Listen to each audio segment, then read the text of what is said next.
Russia is India's best friend on the international stage. If there is one country that India can rely on to support it whenever the need arises, it is Russia. Over the past many decades, particularly after the 1971 Indo-Pakistan War that witnessed India liberating Bangladesh, ties between Moscow and New Delhi have grown from strength to strength. Throughout the decades, India's ties with the United States have fluctuated.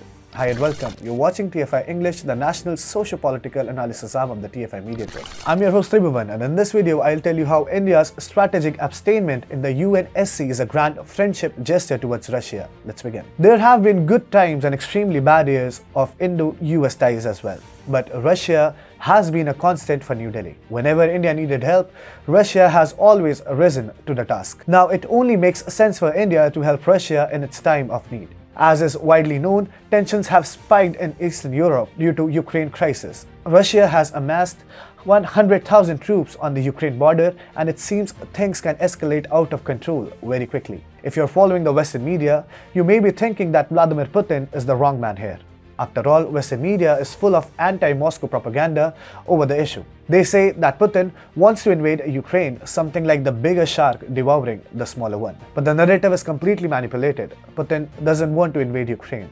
He simply wants Russian influence in Eastern Europe to stay intact. He doesn't want NATO expanding eastward and reaching into countries like Georgia and Ukraine. If the US can commit to this much, Putin will not escalate tensions, and yet Washington and its allies are not willing to comply, and neither is Moscow backing down.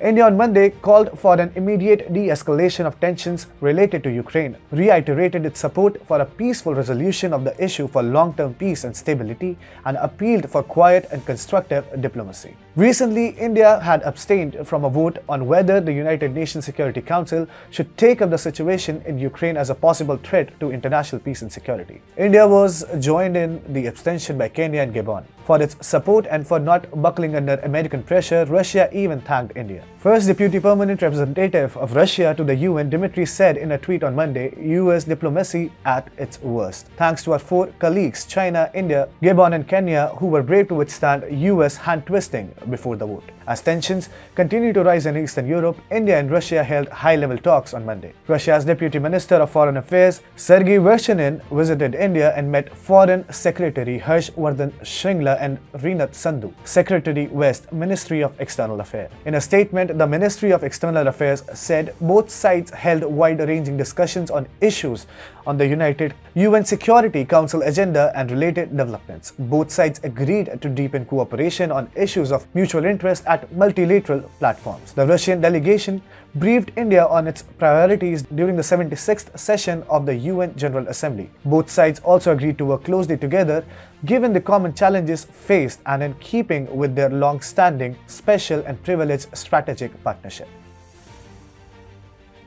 Whenever India needed help, Russia always stood up to lend a shoulder. The most recent example of the spatial and strategic partnership between New Delhi and Moscow is the fact that when India needed weapons and ammunition during the 2020 Galwan dispute with China, Russia stepped in to help without any reservations. It is Russia's military aid that helped India challenge China in eastern Ladakh. Russia has started deliveries of S-400 air defense systems to India as well. During the 1971 Indo-Pak War, the United States turned hostile towards India and brazenly supported Pakistan. It was during this time that India got into a very important alliance with Russia. The British and the Americans had planned a pencil-like movement to intimidate India by the simultaneous deployment of British warships in the Arabian Sea and Americans moving towards the Bay of Bengal in the east. To counter this move, the Russians dispatched a nuclear-armed flotilla that had an array of destroyers, frigates and submarines, which forced the Americans and British naval assets to retreat. During the Kargil War too, Russia supported India. In all tensions between India and Pakistan, Moscow had unflinchingly chosen to stand by India. Now, New Delhi has simply done its part by not supporting an anti-Russia motion at the UNSC. India has therefore rejected the West's blatant anti-Russia and anti-Putin propaganda. The situation in Eastern Europe is far more nuanced, and India knows that, which is why it has not acted against Russia's interest. If you like this video, please like, share and subscribe to TFI English. Also hit the bell icon to receive all the recent updates. This is Tribhuvan signing off until the next one.